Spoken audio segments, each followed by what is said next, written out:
ಪರಪ್ಪನ ಅಗ್ರಹಾರದಲ್ಲಿ ದರ್ಶನ್ಗೆ ರಾಜಾತಿಥ್ಯ ಪಡೆದ ವಿಚಾರಕ್ಕೆ ಸಂಬಂಧಪಟ್ಟಂತೆ ತನಿಖೆ ಚುರುಕಾಗ್ತಾ ಇದೆ. ಇವತ್ತು ಬಳ್ಳಾರಿ ಜೈಲಿಗೆ ಶಿಫ್ಟ್ ಆಗಬೇಕಾಗಿತ್ತು, ಆದರೆ ಇವತ್ತು ಡೌಟ್ ಅಂತ ಹೇಳಲಾಗ್ತಾ ಇದೆ.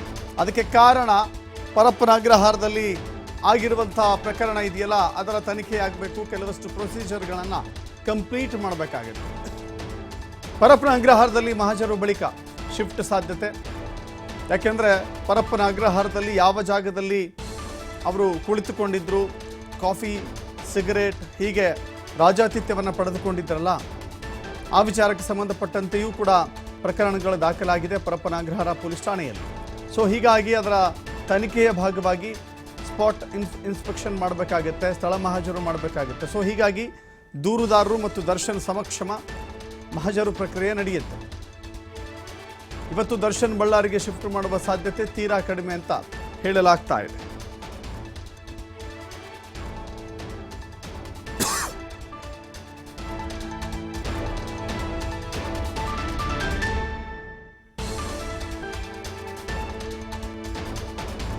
ಕಾನೂನು ಬಾಹಿರ, ಇದು ಖಂಡಿತವಾಗಿಯೂ ಕೂಡ ಕಾನೂನು ಬಾಹಿರ, ಜೈಲು ನಿಯಮಗಳನ್ನು ಉಲ್ಲಂಘಿಸಿ ನಡೆದಿರುವಂಥ ಪ್ರಕರಣ.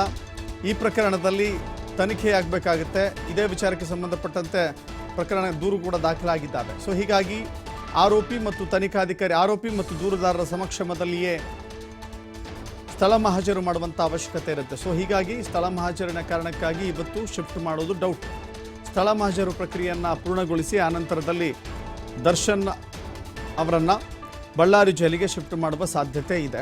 ಈಗಾಗಲೇ ಅನೇಕರು ಕೂಡ ಈಗ ಆಗ ಅಂಥೇಳಿ ದರ್ಶನ್ ಬಳ್ಳಾರಿ ಜೈಲಿಗೆ ಹೋಗ್ತಾರೆ, ಭೇಟಿ ಆಗಬೇಕು, ಅಥವಾ ಅಭಿಮಾನಿಗಳು ಕೆಲವಷ್ಟು ಕಡೆ ಕಾದು ಕುಳಿತಿರ್ಬೋದು, ನನಗೆ ಗೊತ್ತಿಲ್ಲ. ಬಟ್ ಸದ್ಯಕ್ಕಂತೂ ಇವತ್ತು ಅವರು ಶಿಫ್ಟ್ ಆಗ್ತಾರೆ ಅನ್ನೋದು ಡೌಟ್ ಅಂತ ಹೇಳಲಾಗ್ತಾ ಇದೆ.